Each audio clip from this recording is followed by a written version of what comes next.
Hi, and in this video guide I'd like to run through my top 5 tips for Mythic Odyn. This isn't a strategy guide. If that's what you're looking for, Fat Boss and Proper Bird like to do those. If I were to do one, I'd only be explaining the way we did it in my guild, which isn't terribly helpful. These are a series of tips that you can employ on an individual basis to give yourself and your raid group the best chance of succeeding on this very busy boss encounter.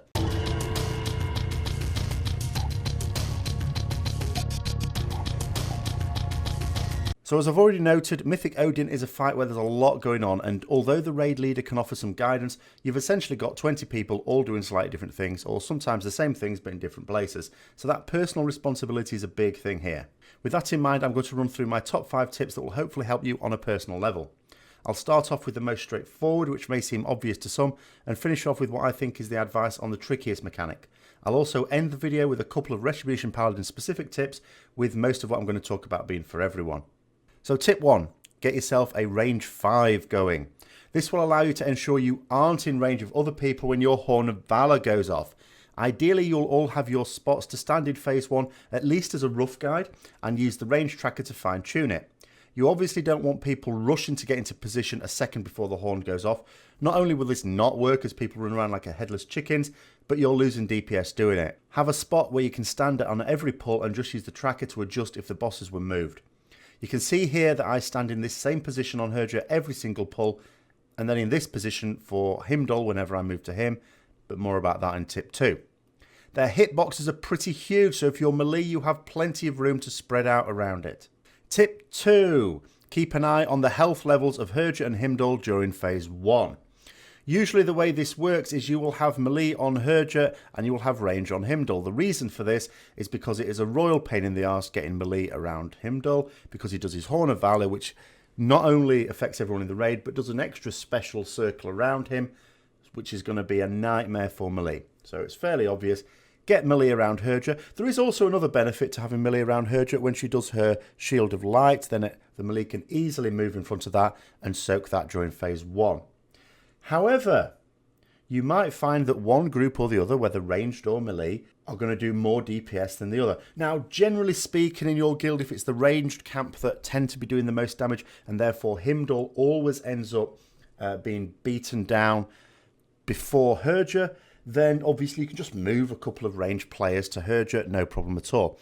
However, in my guild, it tends to be the melee camp that does the most damage.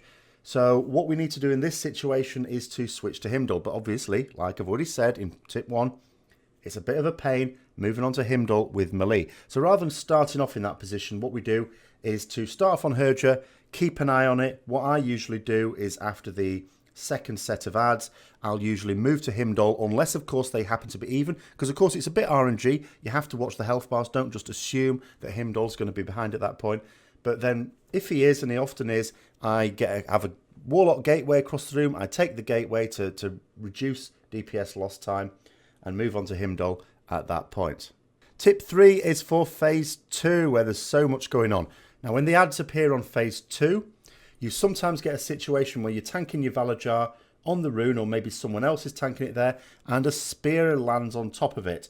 This is pretty bad news. You're certainly not going to hang around when the spear's going to go there. You're just going to die. You don't even want to hang around near where the spear's going to land, because then there's the fragmented orbs going to appear, the glowing fragments I should say, and then you're going to get into a right mess. You're going to get stunned. It's all a bad nightmare. At the same time, you don't want the Valor Jar moving out of the rune, because you need to damage it. You especially don't want it moving out of the rune when it's very low on health. You definitely don't want it dying there, because you might as well just wipe at that point. So what you could do to help out, whether it's you that's tanking it or just you that's nearby, if you've got a stun available and you see that a spear lands near that rune, throw a stun on the Valor Jar. It means the person who's fixated by it can move safely out of the way. The Valor Jar stays there. People can carry on DPSing it. It's stunned in place. Jobs are good. The other thing you can do when you're DPSing these Valor Jar is to try and position yourself so that you can actually see the Valor Jar to the left and right runes where you are, so you can see which one to move to once you've finished with that one. Keep an eye on the health levels of each one so that you can maximise your chances there. The other thing to note is, of course, once all the Valor Jar are dead, everyone will have a debuff, and you want to move on to the correct rune to get yourself the Absorb Shield, so that when Odin does his "Oh, I'm awesome," then you don't die. If you haven't got your debuff yet and most of the Valar are dead, it just means that the one you're destined for, that rune hasn't been extinguished. If there's one Valar left and you haven't got that debuff yet, guess which one you're going to get. So make sure you get over to it really quickly and get that rune. You obviously need to make sure that you get the rune as quickly as possible, and so does the rest of the group. Remember, it's no good just you getting it on your own. If other people don't get it, you're still very likely to wipe. So remember to prioritise killing the Valar down first before you get your own rune, unless of course you see that one way over the way is still alive, but it is going to die before you could possibly get there, in which case fine. Tip 4 is another one mostly for phase 2. So when Herja's down this time, she does her Shield of Light. Now during phase 1 it's really easy because melee are likely to be crowding Herja. Whenever she does a Shield of Light, the melee just stand in front of it and absorb it. We don't need the range to do anything, it's all good. In phase 2, however, you're not likely to have melee grouped around her because it's very difficult. We'll be storing spears everywhere. So it's not so easy. You need the range DPS to help out here. So what you can do to help that out, if you get fixated by the shield, is angle it towards the centre of the room. That's likely to be where you've got the densest population of ranged players. They're not going to be stood on top of each other, of course, but they are quite likely to move themselves where they can to the middle of the room. So if you aim the shield towards that place, you are likely to hit ranged players without them having to even be aware that the shield's going on or certainly position themselves. Now, tip 5. This is the one that is likely to cause many of the problems. Dodging the glowing fragments, or popcorn as my guild insist on calling it. Now, I think we've all fallen foul of these times. I certainly have. And what I've generally seen when I've looked at videos of myself, when I've been hit by the popcorn, if I'm going to call it that, obviously, you know, there's a lot going on in phase 2. Usually when you're hit by it, it's not just because you're not paying attention.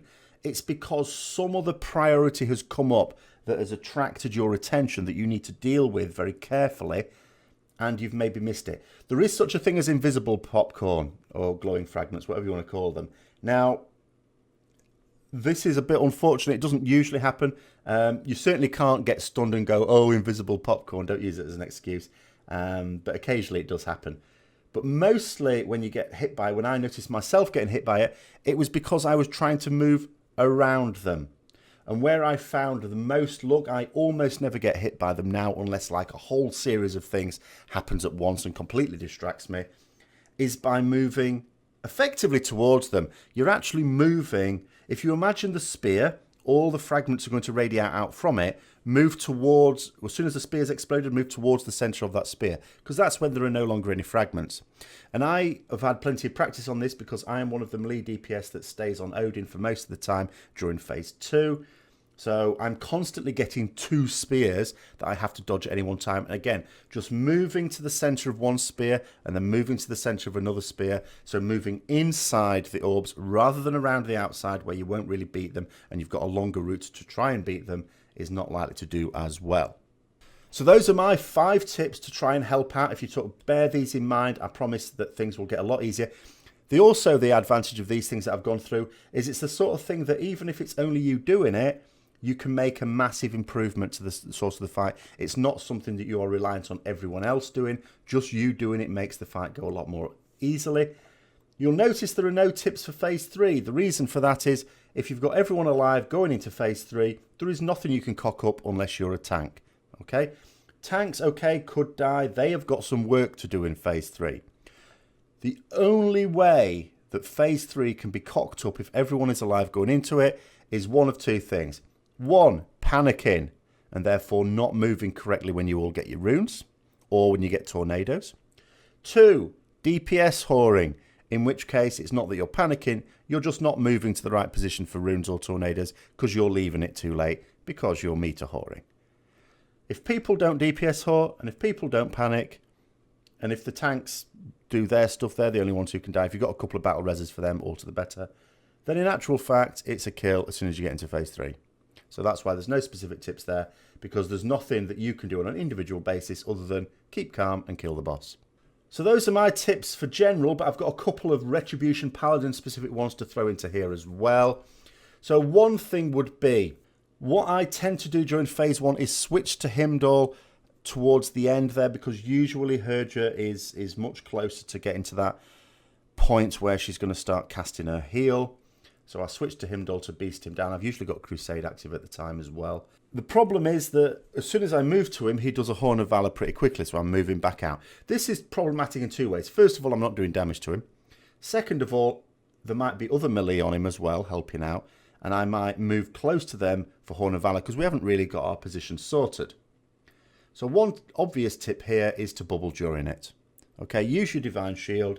I would advise not using it if you're clumsy and you think you might need it later on in the fight. But if you're actually quite comfortable with the fight and you know nothing else is going to kill you, use it then. It's there to use.